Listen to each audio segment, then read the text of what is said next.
All right, internet is back to full strength, folks. Welcome back, everybody, to the LA Sparks 365 Network, your 24/7, 365 comprehensive home of the WNBA and your two-time WNBA champion Los Angeles Sparks. We apologize, folks, for that long, lengthy sort of rain delay, you can sort of say in baseball terms here. But apparently, folks, the internet decided to check out for a few minutes here, so we were in a bit of delay as we tried to repair that issue. In any case, folks, welcome back into the flagship show of the network here. That is Sparks 365, following a impressive come-from-behind victory for the LA Sparks as they topped the Indiana Fever 86-78. Good evening, everybody. Cal McClure joining you folks here from Studio 171 in San Diego, here on this great Tuesday evening here in America's finest city, and hopefully it is wherever you folks may be joining us from here this evening, folks. Again, a bit of a internet malfunction for the first time, I think, in the entire time on the network from my side of the story here. Mainly it's been the guests that have had problems getting in, but today it was my turn to finally have some internet woes here, so we got those refixed and everything else included, folks. But again, the LA Sparks tonight, after a rough first quarter and a rough first half in general, flip the script, come back, and beat the Indiana Fever tonight, 86-78, in a game marred by a few things, folks, including a milestone and someone inducing vomiting. With her team struggling against Indiana, Spark star Candace Parker took over. Parker scored 17 of her season-high 34 points in the third quarter to help LA rally to beat the Fever 86-78 on Tuesday night. Candace, in a quote with ESPN's Ryan Rucco and Rebecca Lobo, said, "We were down 10, so the game was at a point where it could have gone either way. We were either going to get back in the game or it was going to be a blowout," close quote. The Fever, who were now at 10-12 on the season, led 46-36 at halftime, lost a second-half lead for the seventh time in 10 games, putting an end to their trend of letting late leads slip away. As a point of emphasis, Fever coach Lynn Dunn continues to stress to her team. And it's a trend that Indiana players openly acknowledge will cost them precious playoff positioning if they can't keep control of games. Will they have them in hand? Oftentimes by double digits. Indiana was in second place in the Eastern Conference despite entering Tuesday's game below 500. Tamika Catchings was quoted saying that we keep talking about the focus, talking about the turnovers, talking about boxing out and playing good defense. It's a whole bunch of excuses. That's what it comes down to. You have to just buy in and just do it, close quote. Playing in her fifth game of the year, Catchings had 25 points with the Fever after missing the first 17 games due to a strained lower back. Indiana has now 2-3 with Catchings back in the lineup. While the Fever struggled for consistency, the Sparks, now 10-11, find themselves winners of a season-best 3 in a row, and Parker likes where her team is going as the first half of the season winds down. Parker also was quoted saying, "We've got into our groove. We've got everybody back, and we have a full team finally. Hopefully we're going to peak at the right time," closer quote.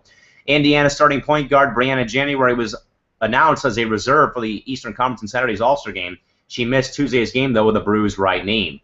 Nneka Ogwumike also was named a reserve for the All-Star team for the Western Conference. However, though, she left the game with a mild strain of her right ankle in the second quarter, finishing with 2 points and 2 rebounds for the Sparks. Well, again, folks, I mean, you know, the box score, folks, can basically speak for itself here. We'll go through the box score real quick here, folks. For the Sparks, 17 in the first quarter, 19 in the second, 29 in the third, and 21 in the fourth, game total of 86. And for the Fever, 27 in the first, 19 in the second, 22 in the third, and 10 in the fourth for a game total of 78, folks. But the bigger story, though, as we go to the game stats here real quick, field goal percentage, Indiana 47.5%, LA 46.7%. Three-point shooting, LA 60%, Indiana 46.7%.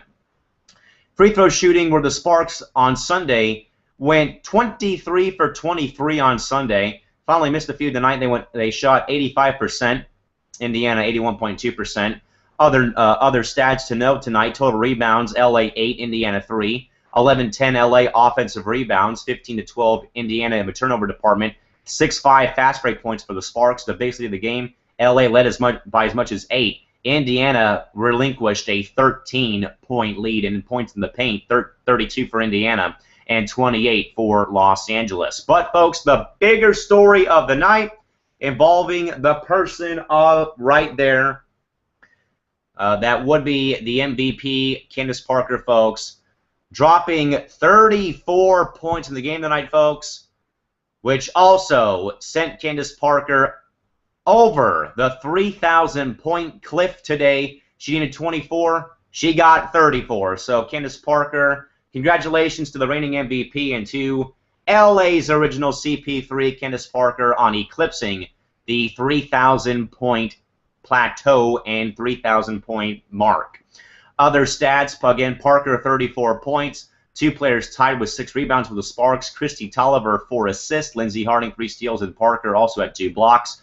For the Indiana Fever, Tamika Catchings 25 points. Erlena Larkins 10 rebounds. Shavonte Zellos 5 assists. Larkins also had 2 steals and 2 players tied with 2 blocks with the Fever. The next time these two teams will face will be next Monday, the 28th, back in Los Angeles. Ladies and gentlemen, this game solely relies on Candace Parker just going off in that second half. Again, folks, 34 points. She came in only needing 24 to reach the 3,000-point plateau. Well, she doubled up and got 34, so she now is at 3,010 career points for her total. So Parker, 34 points. KT, Christy Tolliver, 22 points tonight. She went 3 of 5 from the three-point line. She went 7 of 8 from the free throw line and was a plus 11 in the game today. Then after Tolliver and Parker, a major drop-off in production.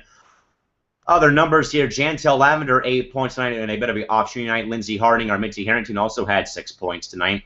And, of course, also this evening, Elena Beard had 5 points. And then Nneka Ogwumike, again, with her injured ankle, only had 2 points tonight, and she was reevaluated.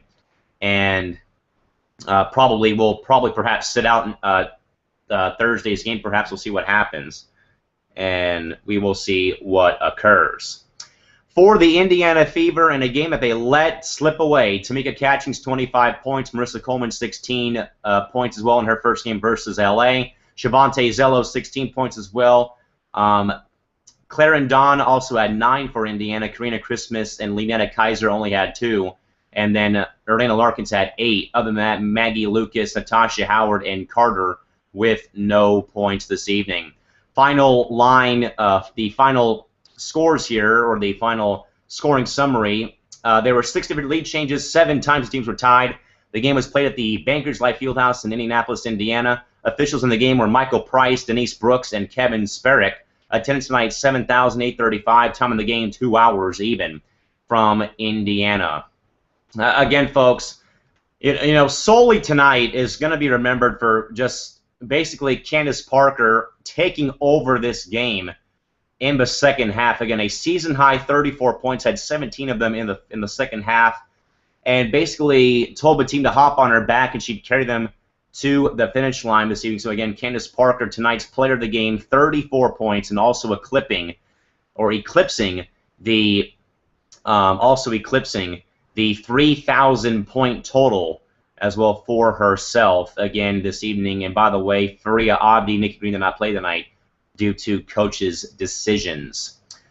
Folks, also tonight, during tonight's game between the Fever and Sparks, it was the 2014 WNBA All-Star Game teams reserves were also announced today. Shanae Nneka Ogwumike, who in April became only the second set of siblings selected with the top overall pick in a American Pro Sports draft, have made history once again. Shanae, the #1 pick in this year's draft by Connecticut this year, and Nneka, the #1 pick overall selection by the Sparks in 2012, have been chosen by the league's head coaches as reserves for Boost Mobile WNBA All-Star 2014, the WNBA announced today.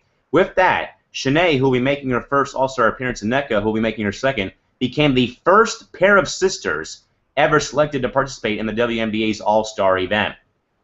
Also highlighting the reserves are former regular season MVP Tina Charles, former MVP of the WNBA Finals Simone Augustus, and former All-Star Game MVP Katie Douglas, and third-year forward Jessica Breland, who's enjoying a stellar 2014 campaign just 2 years after being out of the league following just 1 season. Boost Mobile's All-Star Game will take place at the U.S. Airways Center in Phoenix, Arizona this Saturday. It'll be televised at 3:30 Eastern, 12:30 Pacific. The rest of the the entire rosters, folks, real quick. Here's the Eastern Conference All-Star roster being led by Atlanta Dream coach Michael Cooper.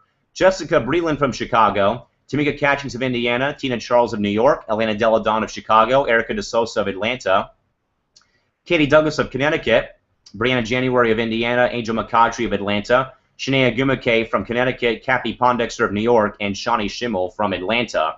The entire Western Conference All-Stars led by head coach Cheryl Reeve of Minnesota, Simone Augustus of Minnesota, Skylar Diggins from Tulsa, Candice Dupree and Brittany Griner from Phoenix, Gloria Johnson of Tulsa, Maya Moore from Minnesota, Nneka Agumake and Candace Parker from Los Angeles, Danielle Robinson of San Antonio, Diana Taurasi of Phoenix, and Lindsay Whalen for the Minnesota Lynx. Again, the All-Star Game will be this upcoming Saturday, July 19th, 12:30 game time on the West Coast, 3:30 Eastern, and the game can be seen on ESPN and ABC.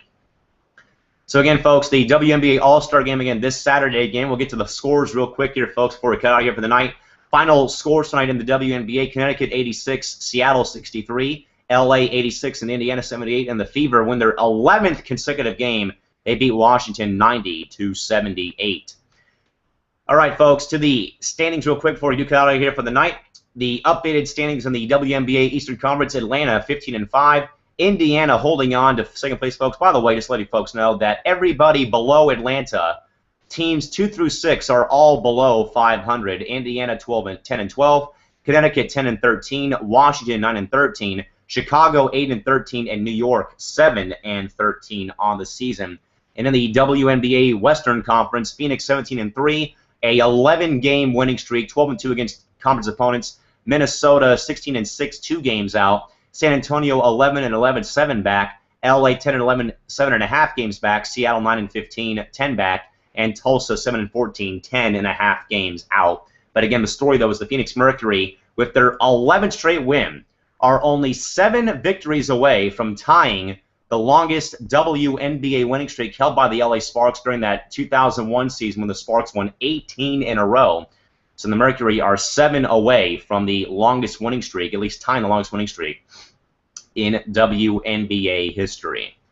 Folks, a quick note for you folks, and this is kind of a bit of a blindsiding hit to you folks out there. Now, you folks may remember that there was myself and Chris were planning on either this, we're planning this Wednesday to have the LA Sparks 265 host meet and greet night, folks. And we initially thought it was not going to happen, but folks, turns out, thanks to a few friends of mine, it will be happening, folks. But unfortunately, with Chris's work schedule, I do not believe Chris is going to be able to make it with us out to the game on Thursday. But folks, a quick schedule alert. Again, folks, we told you this event would change, folks. We have the dates bracketed down to only 2 days, folks. So the 2 days you folks could possibly see myself at least at Staples Center, folks, will be this upcoming Thursday, our initial date, or next Thursday, July 24th, when the Sparks take on the Phoenix Mercury. Now, folks, again, reason why this is sort of a blindside, folks, is we really, or at least I had no intention to go to one more game this year after some plans that I did have with Chris to go to a game did fall through because of a bit of a busy work schedule and a few things as well included going on. But apparently, thanks to what's been going on with a few things with my work schedule, a few things as well included, is it appears that there is a opening for myself and a friend of mine and his cousin and his uncle to go to a game. So it, unfortunately, folks, will only be myself going because I believe Chris, with his work schedule, cannot make that contest. So again, folks, we will possibly, again, sort of bringing it up from the dead here, sort of. It's rising from the ashes again, as you can at least meet myself, it sounds like, at least, on either July 17th or July 24th when the Sparks take on Washington or Phoenix. 7:30 game times. A little more information for you folks at a later time and date. But, folks, that will wrap up tonight's coverage of the LA Sparks and the WNBA. A bit of a condensed show because we sort of were running around here, and, of course, we had that long delay here for the internet getting back to full speed here, folks. But until Sometime later this week, we'll figure it out, folks. But again, folks, the final score tonight: the Sparks beat the Indiana Fever, rallying back from a 13-point deficit to win 86-78 behind Candace Parker's 34 points and her passing the 3,000-point mark. But folks, until sometime soon, please have a safe night. Drive home safely. Then we're coming. And good night now. This has been the LA Sparks 365 Network.